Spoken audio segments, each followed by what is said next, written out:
বন্ধুরা, আমি Nilima cooking show থেকে আজ বানাতে চলেছি। দেখুন, আমি ডালিয়ার খিচুড়ি বানাবো নিরামিষ। এই যে আমি এর থেকে আমার পরিমাণ মতন ডালিয়া নিয়ে নেব, আর এই যে আমি বটবড়ি দিয়ে দেবো সঙ্গে সবজি, আর এই গাজর দেবো, আর পটল আমি খিচুড়ির সঙ্গে ভাজা করব। তো 500 গ্রামের প্যাকেট আছে, আমি এতটা দেবো না, এর থেকে আমার পরিমাণ মতন আমি নিয়ে নেব। আমি সবজিগুলো কেটে নেব আমার পরিমাণ মতন আমি, কারণ ওটা 500 গ্রাম আছে, আমার 500 গ্রাম অতটা বটবড়ি লাগবে না, আমি অল্প খিচুড়ি করব। সঙ্গে ডাল দিয়ে দেবো,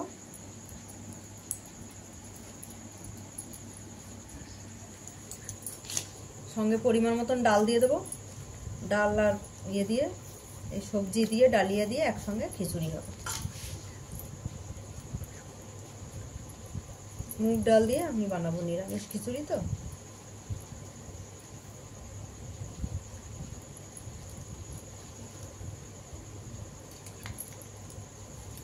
এইভাবে আস্তে আস্তে সবজিগুলো সব কেটে নিচ্ছি। এই যে আমি এভাবে ছোট ছোট করে এখন বটবড়ি কেটে নিচ্ছি।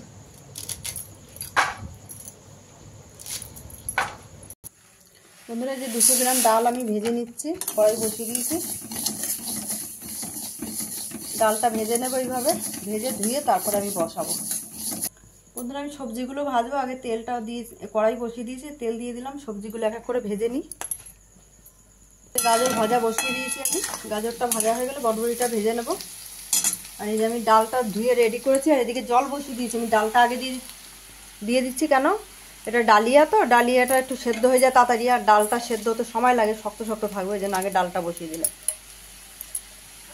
হালকা ভাজা দিয়ে তুলে নিচ্ছি, কারণ সবজিটাকে আবার মশলা দিয়ে আমি কষবো, কষে বসিয়ে দেবো। ডালটা ওদিকে ফুটছে, দিয়ে দিলাম তেজপাতা ফোড়ন, দিয়ে দিচ্ছি শুকনো লঙ্কা 5টা, দেবো একটু গোটা জিরা আমি ফোড়নে দিয়ে দেবো।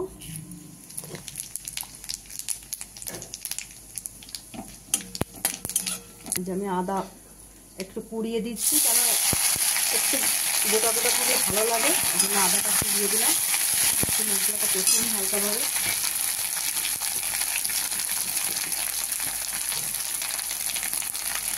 আমি 4 চামচ ধনে জিরে দেবো,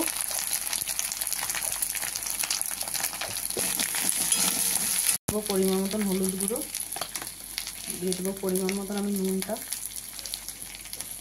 দিচ্ছি, আমি 1 চামচ চিনি। এবার আমি দেবো সবজিটাকে, ঢেলে দেবো সঙ্গে।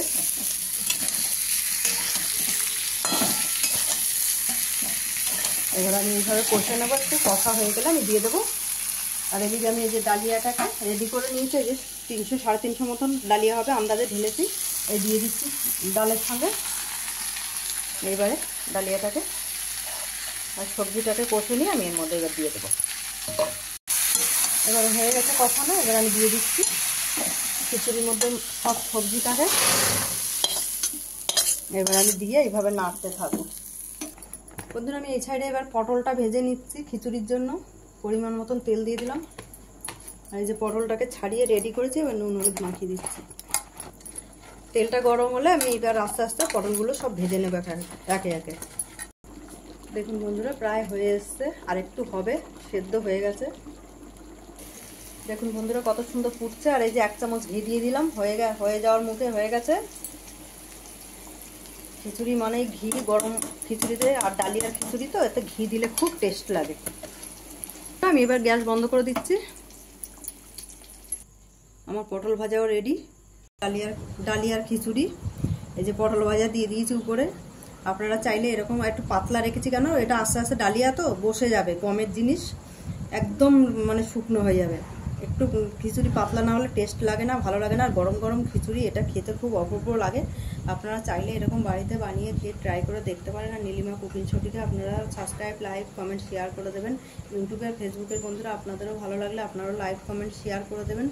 আর নীলিমা কুকিং শো বলে পেজ খোলা আছে, সেখানে আপনারা ফলো করে লাইক, কমেন্ট, শেয়ার একটু করে দেবেন বন্ধুরা।